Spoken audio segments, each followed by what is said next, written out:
நாம சாப்பிடுற உணவுல நெய் அதிகமா சேர்த்துக்கிட்டா நேர்மறையான எண்ணங்களை கொடுக்கும்னு சொல்லி ஒரு ஆய்வறிக்கையில தெரிய வந்திருக்கு. அப்படி என்னதான் அந்த நெய்ல இருக்கு, நெய்யை சாப்பிட்டா என்ன மாதிரியான நன்மைகள்லாம் நமக்கு கிடைக்கும்னு சொல்லி இந்த வீடியோல பார்க்கலாம். பொதுவா மக்கள் எல்லாரும் நெய் ஒரு கொழுப்பு நிறைந்த உணவுன்ற மாதிரியும், நெய்யை சாப்பிட்டா ரத்தத்துல கொழுப்பு அதிகமாக்கிடும் அப்படின்னு நினைச்சுக்கிட்டு நெய்யை அதிகமா சேர்த்துக்காமலே இருக்காங்க. ஆனா உண்மைன்றது மக்கள் நினைக்கிறதுக்கு நேர்மாறா இருக்கு. ஆயுர்வேதத்துல நெய்யை தினமும் உணவுல எடுத்துக்கணும்னு சொல்லி பரிந்துரைக்கப்படுது. அந்த அளவுக்கு நெய் ஒரு மிகச்சிறந்த போஷாக்கான மருத்துவ குணம் நிறைந்த ஒரு உணவுப் பொருளா கருதப்படுது.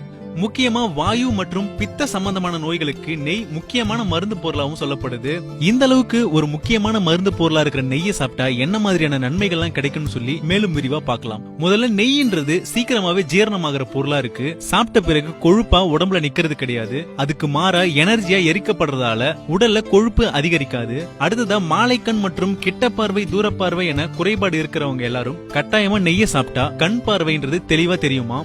நெய்யில நிறைய நேர்மறையான குணங்கள் இருக்கிறதால அதை சாப்பிடும் போது நமக்கும் நேர்மறையான எண்ணங்கள் அதிகரிக்கும்னு சொல்லி ஆயுர்வேதத்துல இருக்கிறவங்க எல்லாம் கூடுறாங்க. அது மட்டும் இல்லாம மருந்துகள் கெடாம பாதுகாக்கிறதுக்கு நெய் ஒரு சிறந்த பொருளாவும் சொல்லப்படுது. நெய்ய ரசாயனம்னு சொல்லி ஆயுர்வேத மருந்தர்களால அழைக்கப்படுது. அதுக்கு முக்கிய காரணம் முழு உடல் நலத்தையும் கொடுத்து நீண்ட ஆரோக்கியத்தையும் கொடுக்கறதால நெய்க்கு இந்த ஒரு பேரை சொல்லி கூப்பிடுறாங்க. அது மட்டும் இல்லாம நெய் மருந்துகளுடைய குணங்களை செல்களுடைய சுவருக்குள்ளார ஊடுருவ செய்தான். அடுத்து முக்கியமா மலச்சிக்கலை போக்கும்ன்ற மாதிரியும், வாத பித்த கவம் சீற்றங்களை குறைச்சி அதை சரிசமமான நிலையில வச்சிருக்கும்ன்ற மாதிரியும், நோய்களுடைய தாக்கத்தை தடுக்கும்ன்ற மாதிரியும் சொல்லப்படுது. அடுத்ததா ஒரு சில பேர் சோர்வோடவே இருப்பாங்க. உடல்ல கொஞ்சம் கூட வலு இல்லாம சிறிது தூரம் நடந்தா கூட மேல் மூச்சு வாங்கி உக்காந்துருவாங்க. அந்த அளவுக்கு அவங்களுக்கு அசதி இருக்கும். அது மட்டும் இல்லாம ரொம்பவே கால் வலிக்குது அப்படின்ற மாதிரி சொல்லுவாங்க. இதுக்கு முக்கிய காரணம் உடல்ல சக்தி கம்மியா இருக்கிறது தான். தினமும் மதிய உணவுல நெய்யை சாப்பிட்டா இந்த மாதிரியான பிரச்சனைகள் வரவே வராதுன்ற மாதிரியும் மருத்துவர்களால சொல்லப்படுது. இந்த அளவுக்கு நல்ல குணங்களை கொண்ட நெய்ய கொழுப்புகள் அதிகமா இருக்குன்னு சொல்லி